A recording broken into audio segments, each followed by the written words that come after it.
About a month ago, I unboxed this bad boy. This is the Huawei Mate 20X. In fact, it's one of my favorite smartphones of all time. I actually love this smartphone. I love its 7.2-inch OLED display, triple camera setup on the back, Leica branded cameras, really good. So I've been using it as my main smartphone for 1 month. In fact, it was my main smartphone at CES 2019, and it really came through. Hey everybody, it's Andrew, and this is my 30-day review of the Huawei Mate 20X. Coming up.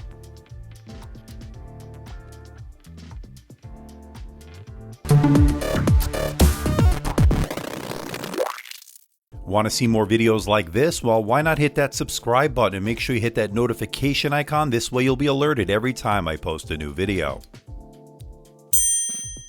And don't forget to check me out on my social media, especially Twitter, because that's where I post all the latest updates.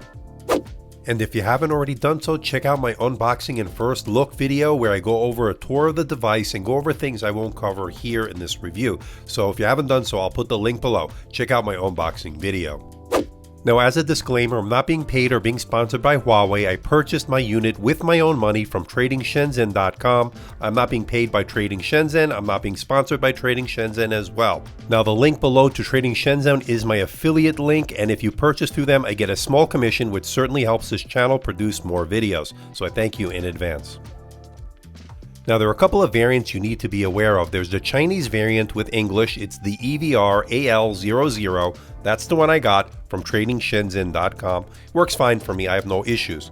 Now, if you want the international variant, I'll put my Amazon link below. It's the EVR L29.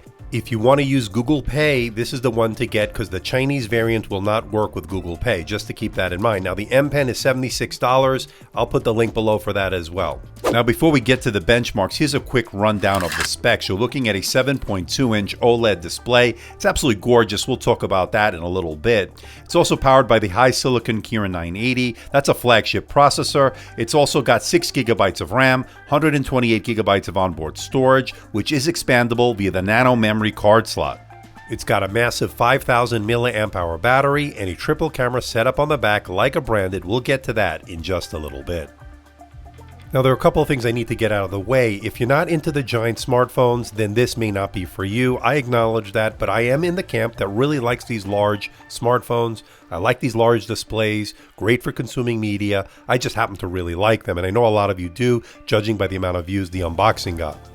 Now, this is definitely a two-handed device for sure, but despite its massive size, it's actually easier to handle in the hand than you might think. That's thanks to its 18.7:9 aspect ratio. And at 232 grams, it's not as heavy as you might think. Now, what you're looking at here, to me, is the best giant smartphone options, the Xiaomi Mi Max 3, the Honor Note 10, and in the middle, the Huawei Mate 20X, and that to me is the best of the best, and I'll tell you why. And as you can see, there is a pretty big price difference between all three, but to me, the Mate 20X is worth the extra money because I think you get so much more.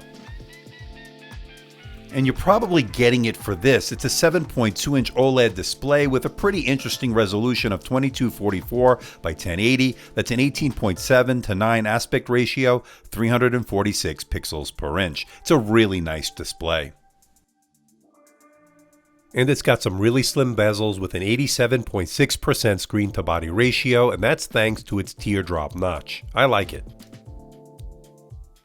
And it's HDR10 compliant, making it great for watching movies on this giant screen. YouTube looks great on it, and as far as Netflix is concerned, it has level 1 security on widevine, so you do get HD videos as well. Now, I'm sure a lot of you are going to opt to get the M Pen. It's about a $75 add-on accessory. Now, there's nowhere to store it on the device, so let's be clear about that. I got a lot of comments regarding that, especially when you compare it to, say, something like the Galaxy Note 9 from Samsung, where it does have a place to store the pen. This doesn't, and that's a little bit of a negative in one sense, but on the other hand, you do get a full-size pen, which feels really good in the hands, great for taking notes, great for sketching out some artwork. Having said that, there is some added functionality, such as taking a screenshot and do all sorts of things with this M Pen. I actually really like the M Pen, and I would recommend getting it if you're into taking notes with your smartphone, a la the Note 9. So if that's something you might want to do, I really do like it overall.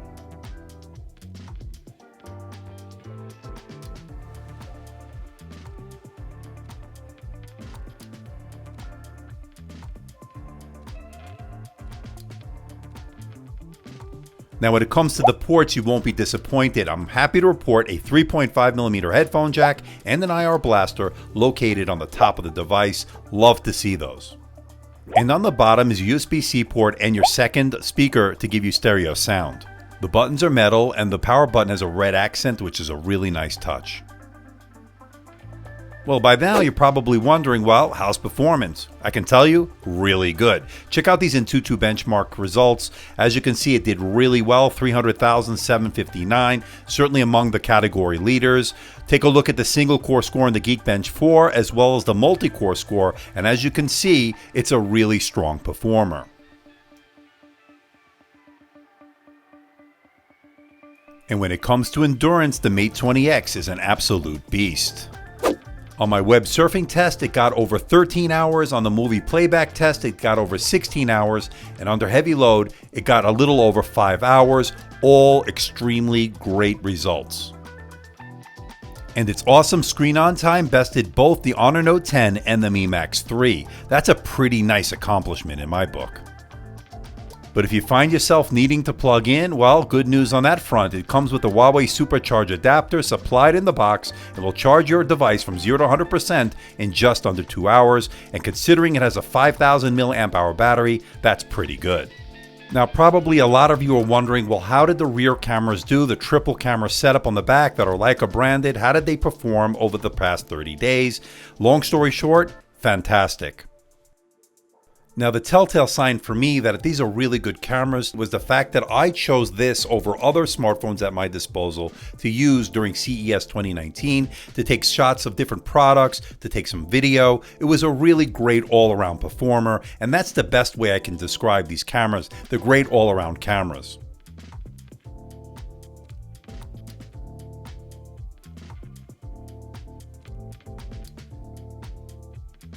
I thought it did really well in low light situations, and I thought the night mode was really good, giving you really nice sharp photos at night.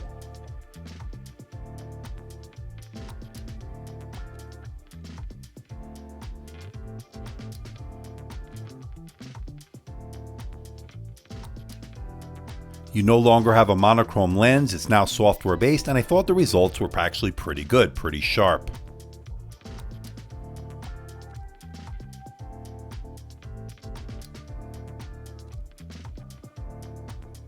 Now this is an AI or artificial intelligence based camera system, meaning it will look to see what kind of photo you're taking of what kind of object and adjust the settings accordingly, and I thought it did a really good job.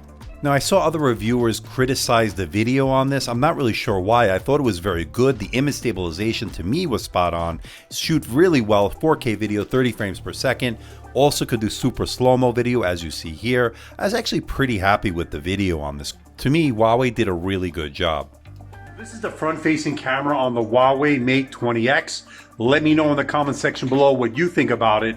I am curious to know. I think overall the cameras on the 20X are pretty good, but again, I want to know what you think.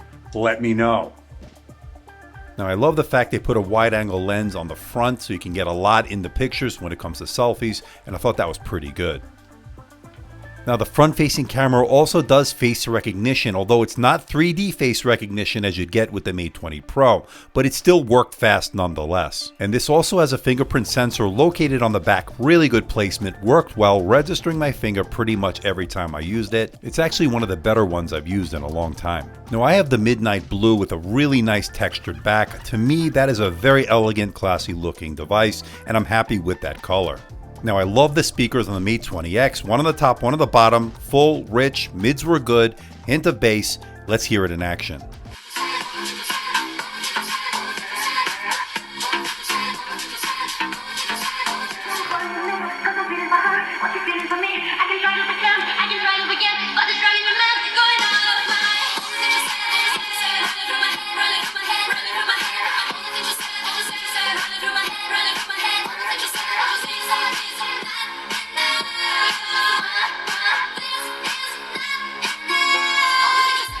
Love the fact it has a 3.5mm headphone jack, worked well, and I love the earbuds they throw in the box.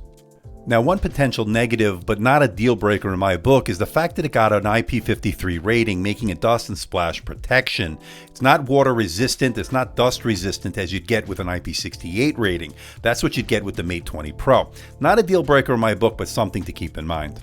Now, the other thing I'm not crazy about is the fact that it has the EMUI. Now, this is a skin that I'm not really crazy about. If you've seen my past videos, you know how I feel about it. It's got a lot going on. There's a lot of features in it, which for those who like to tinker with the OS, well, I guess that's a good thing. I actually like a more stock Android feel, but there are people obviously that do like the EMUI. I'm not one of them, but you can put a third-party launcher such as Nova Prime if you get the global version, so keep that in mind. So to wrap things up, can I recommend the Huawei Mate 20X? And the answer is absolutely. This is one of the best smartphones I've ever used. I love its huge, spacious OLED display, great build and design, great low-light performance out of the cameras, pen support, outstanding battery life, and great performance out of that Kirin 980. This thing is the beast. There are no real deal breakers in my opinion, but if you're going to nitpick, let's go over a few of them. No IP68 rating, no wireless charging. Yes, this is a large smartphone that may not be for everybody. It may just be too big, and no place to store the pen may be an issue for some. And of course, it's not officially sold here in North America. That's a political issue I'm not going to get into, but you're looking at one fantastic smartphone, my editor's choice for the giant smartphone category, making the Mate 20X worth your money. So what do you think about the Huawei Mate 20X? I love this beast. I love the fact that it's getting me such great battery life. That 5,000 milliamp hour battery is phenomenal. Love the OLED display, 7.2 inches. Nothing bad to say about it. Like the triple camera setup on the back. They're Leica branded. This really came through for me at CES 2019, and it really performed admirably as my daily driver for the last month as I've been using this. Now, I took my time on this review because I wanted to really put it through its paces and not rush out a review like some other reviewers out there that just really don't give it the attention that it needs. This really is a fantastic smartphone. I love the stereo speakers on it. There's really very little not to like about it. It's definitely my editor's choice when it comes to the giant smartphone category. It's one of my favorite smartphones of 2018 and so far of 2019. But I'm curious to know what you think. Let me know in the comment section below. Lack of wireless charging, that might be one of the biggest negatives, but really not a negative to me because it does have fast charging on it. So it's not a big deal to me. The battery's so big and lasts so long, I never really had an issue with it. Really everything you'd want in a giant smartphone. I can't ask for more. I love it. It's that good.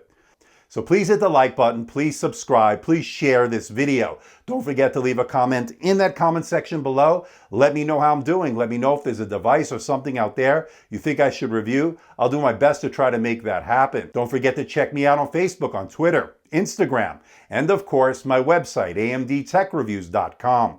So until next time, this is Andrew from AMDtech. See ya.